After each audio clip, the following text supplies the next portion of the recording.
Sean in Oregon had a confrontation with in-laws and wants to talk about how we can better relate to people with scary ideas about reality. I've got to ask, what are the scary ideas that they had? I'm so curious.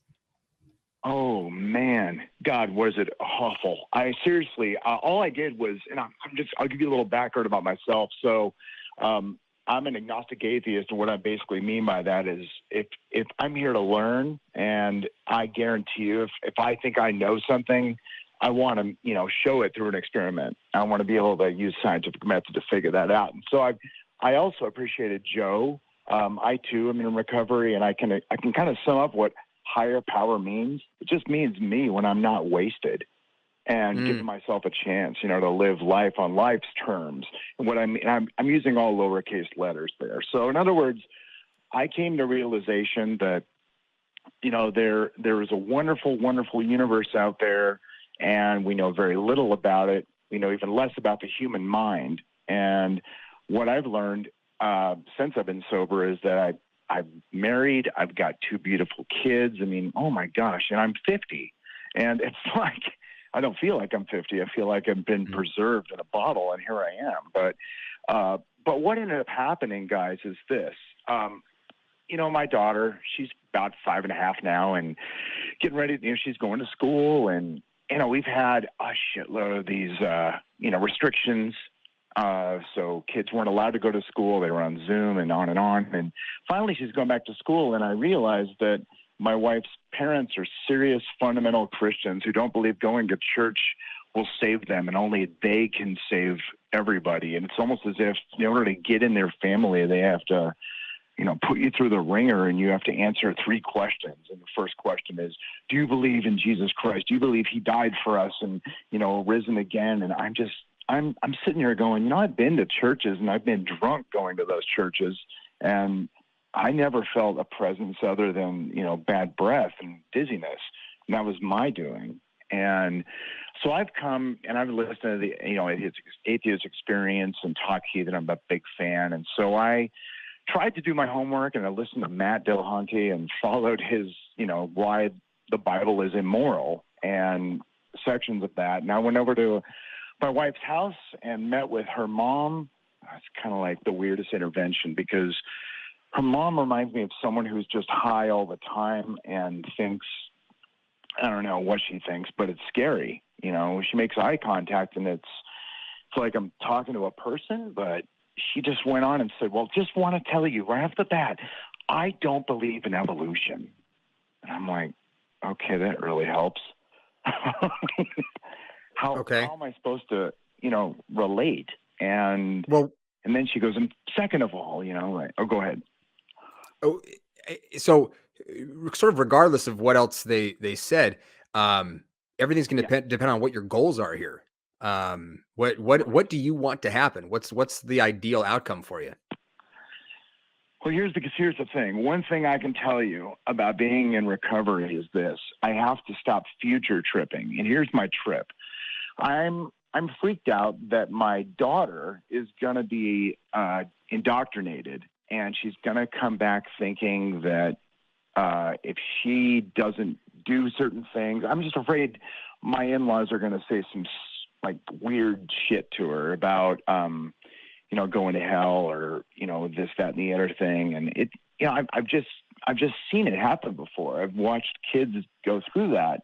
Sure. And, I'm also a teacher. And one thing a kid said to me, I'll never ever forget it. I was sober, of course, but she said, my parents don't love me anymore because I don't feel the way they do. And I remember saying to this one student, I said, we're all here to figure out how we feel about all kinds of things. And the last thing I want you to do is stop. I want you to be who you are. And so here's what I'm wondering, because I mean, it sounds like this could just be a instance where some clear boundaries need to be set. I mean, is your goal that something's going to change in your in-laws' minds? Do you want like an open dialogue with them about what they believe, or do you just not want them saying stuff to your kid? No, see, exactly, Kenneth. I tried the open dialogue, and it went badly. they were screaming at me, they were yelling at me, and she said, "I don't see Christ in you." And I was about ready to say, "That's because you don't have that power." But I didn't want to do that because that puts me in control of a situation. In other words, I don't want to be a raving asshole to people for believing what they believe. I don't think that's what we're here to do. I mean, at least I don't believe that's why I'm married to their daughter. Well, I'll tell you, so I guess what I'm there's a few things that complicate this too, because like I have no idea what your partner wants with respect to your kid and their parents, right? This is in-laws we're talking about. Right. You know, for all I know, you know, your partner is like, you know, my parents are great, you know, keep it up. You know, so it's hard to say, but you know, you know, it seems to me as a person who does not have kids, so you know, take this for whatever it's worth, that sure, yeah, it's your kid, and you as the parent set the rules. So when it comes to whether you can tell your in, or you should be able to tell your in-laws, you know, it doesn't matter whether what you believe is true or not. From my perspective, I don't want to get into it with you, but you know, with respect to my kid, there's some stuff that's off the table. I don't want them proselytized to. So you got to leave that stuff alone. And then if they don't respect the boundary that you set, then the question is going to be, what are you going to do about it? Yep, I hear you. Yeah. And I tried that, and I'll tell you what happened. My wife basically said, "What the fuck do you think's going to happen?" And I was like, "Okay, look, I don't know, honestly." And my wife said, "I'm basically a lot like them, except I believe abortion is a person's choice. I believe everyone has a right to choose their own religion and everything." And I just looked at my wife and said, "And why do you choose Christianity?" And she just says, "I really don't care. I just love people." And I went, "Okay, that's cool." So I got a really cool wife. Well, yeah, you have so right there, you have a giant distinction between like the mentality of going into the belief that, say, your in-laws don't have, right? And so I always look like, because I have friends, I think the audience probably would, you know, have their own situations to relate to. Atheists or people that weren't Christians like myself might look at someone like Matt, right? And what he's expressed on the atheist experience with his family. Seems to me that I've seen the most common kind of conclusion there, and that there's really nothing that's gonna, like, that's an impasse, right? Like, those conversations not gonna be had. It's very common when I hear someone say, "Look, I'm not gonna have those conversations with my mom anymore. I'm not gonna have those conversations with my brother," or whoever it might be, because you just keep demonstrating time and time again. It's just gonna create that rift. The only thing that I feel like comes into that point is they're going to be the one that's obviously the problem if there's some like resentment there, because it sounds like clearly you don't have and I don't know what this would help you, but you clearly don't have like, look, I want you to respect your beliefs. I just don't want them kind of infringing on my space, right? Very reasonable consideration or concern. Would it mean anything to say like, "Hey, I respect your position there. Like, could you extend the exact same favor?" Or do you think they're just so kind of ingrained and you're going to go to hell, and that this is like, you know, their ever duty before they, you know, and that's what you're drawing attention to, Mike, too, also points to something that kind of needs to be talked about, because I mean, you said the thing that your partner said about, you know, "I don't care. I just, you know, love people," or I believe in love. With all due respect to your partner, that is a fucking useless thing for them to say, because there are people that you will meet that your in-laws might fall into this category, who think that the way that they can best express love to your children is to tell them that if they don't accept Jesus into their hearts, that their asses are getting thrown in hell. Okay, so you may have heard there's a phrase that gets tossed around that there is no hate like Christian love. That's not always fair, but I get why people say that. Okay, so I mean, the longer this goes on, the more that I think that this might be something that you and your wife should maybe work out with like a counselor or someone who's a professional, so you guys can come to some like, you know, agreement here about what to do. If it's important to you that I mean, your kids are not being exposed to. I mean, like if your in-laws are going to be like, I mean, from their perspective, they might think that the most loving thing that they can do is to tell your kid that they didn't come from monkeys. You know, I mean, like I know people like that. That's exactly right. So it's weird, you know, and from the perspective of that individual who's like, well, no, I'm going to tell that kid that, you know, God created them and that they're made in the image of God and that they need to pay attention to what the Bible has to say. You know, they can be completely spinning that kid around and telling them a bunch of stuff that's going to fuck their life right up. But they think that they're coming from it from a place of sincere, what they think of as being love. So yeah, I mean, I hate to say it sounds like you have to have some super uncomfortable conversations to figure out what to do. Because it does matter. I mean, yeah, this is your kid you're talking about. Yeah. At the same time, though, I will say this, though, in defense, not to defend the asinine behavior and delusion, but I know those fuckers learned it somewhere. And I guarantee you they learned it from someone else who it's almost like a big lie. It just feels like a big lie, and that you have to tell the lie over and over and over again. If, you know, I don't go around telling people, hey, gravity's real, motherfucker. I don't do that because I don't have to. I would look like a lunatic. And that's exactly what it feels like. And so one day, Aurora, my daughter, came home and she goes, Daddy, and I go, yeah. I goes, did the kitty cat go to heaven when he died? And I said, no, he went to the vet. And yes, the veterinarian needed to put a needle in his arm. He needed to stay asleep. His organs were failing. He was in a lot of pain, and he's not in pain anymore. And she asked me, well, what do you think happens when they die? I said, what happens is we miss them very much. And I think that's a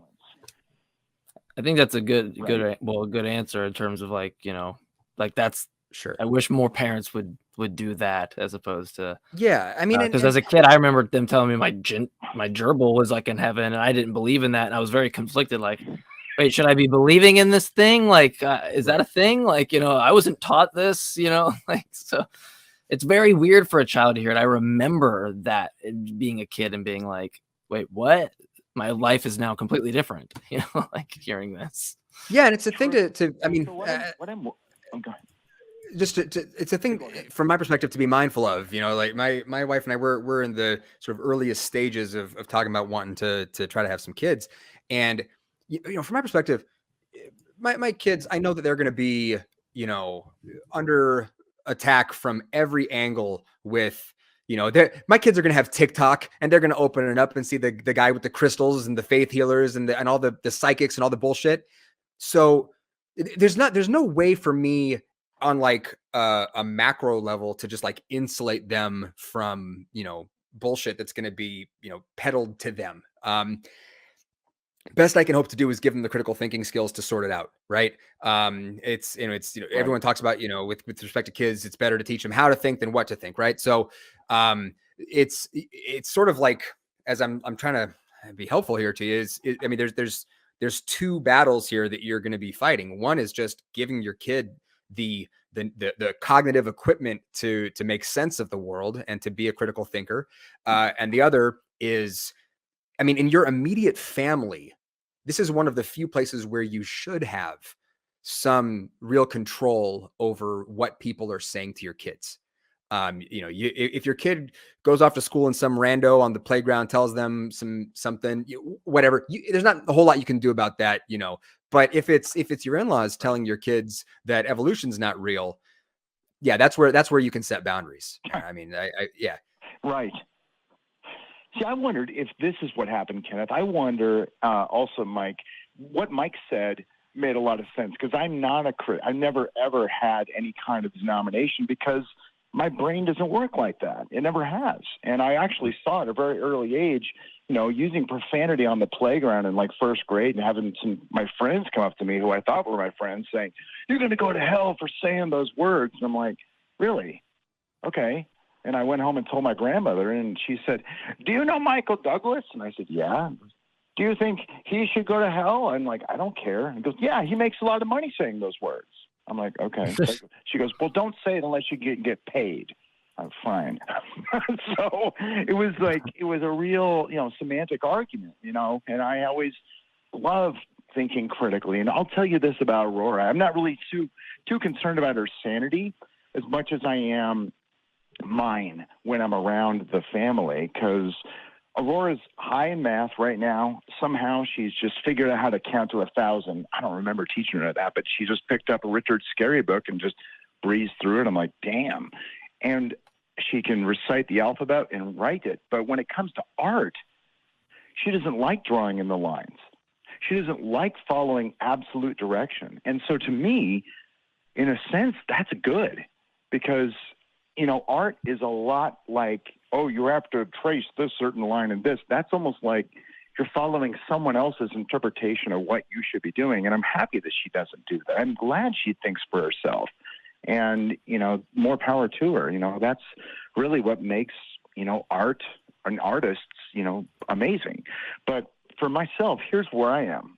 Right now, currently, I'm sitting at home, beautiful home and everything, but my wife and 2 kids are over at her parents' house, my in-laws, mainly because if I go over there, I feel like I might, I don't know, it's almost like PTSD from the 2.5 hours I spent over there being thumped by my grandmother-in-law and my mother-in-law, who are just very, very, very powerful. And I don't know, man, it's weird. But I did not feel like I got a whole lot done. In other words, am I out to change anyone's minds? I don't think that's something I'm here to do anyway. I don't think that's a goal I have as a parent. Well, let me here real fast, because we got to move on to some other callers. But one thing I would want to add real fast is, if it's not fruitful when they mention something like evolution's not true, right? And it's not fruitful. Say you go on, you do some, some decent level, surface level studying on evolution, where you could have a, conversation about it and ask them like, okay, so evolution says this, like, how do you think this phenomena works, right? Or why isn't evolution true, right? Usually you say that they're going to say the Bible, but ask them, how does this phenomena work if not through evolution or something, right?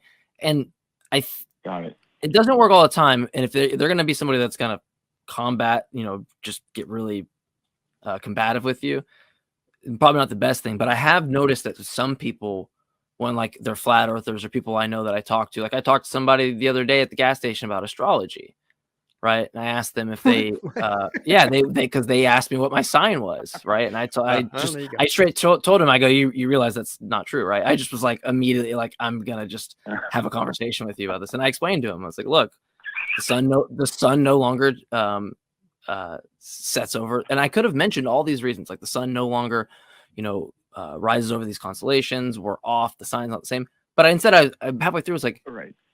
How does it work? Like, what explanatory virtue does it give you? And like, they couldn't give me anything. And they sat there in their head, were kind of like, I didn't really think about that, right? Sometimes the street epistemology, or like the route of just asking somebody how they know something is true, might make the gears turn for them. It might not. It might make them pissed. So that's why I say, if you want to try it, make sure before the person before, because otherwise you might have like a tomato being thrown at your head or something. I don't know. So, but on that note, we got to move on. But yeah, should definitely check out street epistemology. That can be a good way to go. But yeah, best of luck moving forward with this. But set some boundaries, man. Yeah, no problem. Have a good one, Sean. Cool.